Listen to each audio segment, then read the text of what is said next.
I had a request for some camera tests, so here we go. I mean, it's not something that I would ever use as a serious camera at all. I know some people like to say, oh, it's a bit of fun because you get these kind of e-ink photos, but no, it's just a bad, very basic phone camera. It's nothing to be excited about. Does it work with the shutter button? It does. I'll put these photos just on the screen now as well. There you go, you can put them straight into notes, which is a useful thing to have. Looks pretty bad on the screen, but looks better now actually. So yeah, that's possible to use, but really it's more useful as a kind of document scanner, so you can put those things straight into notes and start annotating, things like that. I wouldn't see it as being a replacement for your real camera, unless of course it's the one camera that you have with you, because the best camera is always the one that you've got with you. So I certainly don't buy people's view that it's a sort of fun camera because it's crappy. Got Palma 2 a few days ago, debated a long time if I wanted to get the Pro, decided not to. I think for color, I prefer it to be a bigger screen, yeah. And this is what I'm talking about, April. Like a lot of the times, and when we bring in the HiBreak now. The HiBreak is really, really good. And the HiBreak, as I said in my first video on these two, the HiBreak is a phone, whereas this is not. It's just got mobile connectivity. Screens are incredibly similar. You see it just doing its auto brightness adjust there. The screen's incredibly similar. There we are. The sliders are the different opposite way around on the Bigme, but there we are. The thing that makes me sort of recommend the Palma over the HiBreak is really the ecosystem benefits. And a lot of people said, you know, what's the software like compared? Well, actually very similar. I think they both do manage their e-ink really well now. And, you know, generally the software the software is pretty similar really in terms of what they can do. And, you know, they've clearly learnt a lot. Well, Bigme's probably learnt more from Boox than the other way around, but they've clearly learnt a lot and developed things really well. It really is, between these two, I can vouch for both of them being a good time. Just need to decide whether you need the pen, you go this side, decide whether you need the phone calling and SMS messaging, then go this way.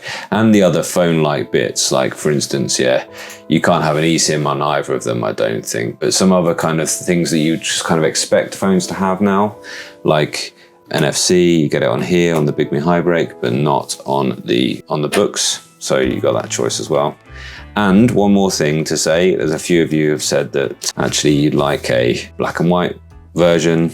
Well, it kind of exists in a way, because on my first review of the black and white Bigme HiBreak it's a Palma with a SIM card, and it really is, and it's really still a very good e-ink phone with a black and white screen, which is just pretty much the same, just the same performance as a black and white Palma. So I actually think there's nothing wrong with well, there are things wrong with everything, but it's still a valid choice, let's say. I don't need to show around much, so I'll let it do its update. Probably one thing that is wrong with the Bigme actually is that updates can sometimes be a bit sketchy and take a couple of goes to get through, but it's not a big deal. You know, this is working fine, and it does a good job. Why would I possibly suggest you should go towards the Boox ecosystem rather than the Bigme is that I think that, like, let's say, well, I've pointed out the flaws of it.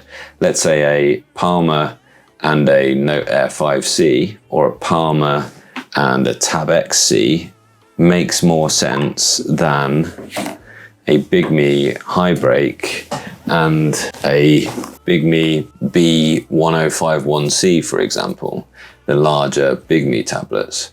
So I think what maybe swings me towards recommending the Boox Palma over the Bigme HiBreak Pro is more about generally the ecosystem that you're entering into. And as somebody pointed out just a little bit earlier, Palma 1 didn't have notes. You wanted that, well now you've got it, and you've got that syncing between the two. There are a lot of key things that are still right about the HiBreak. And what will happen, after I've finished reviewing it, I will almost certainly be keeping a e-ink phone with a SIM card in my life now that I've got these two to choose from. It will be interesting which one I settle on, out of the Bigme HiBreak Pro and the Palma 2 Pro. So that's going to be an interesting kind of conclusion video at some point, I suppose, which one I will choose and why. I'm leaning towards currently, well, I use Boox in my larger e-ink devices quite a lot, so I'm leaning towards it being that one, but we'll see. I will test things out and make a informed decision and bring you in on that process, if you like.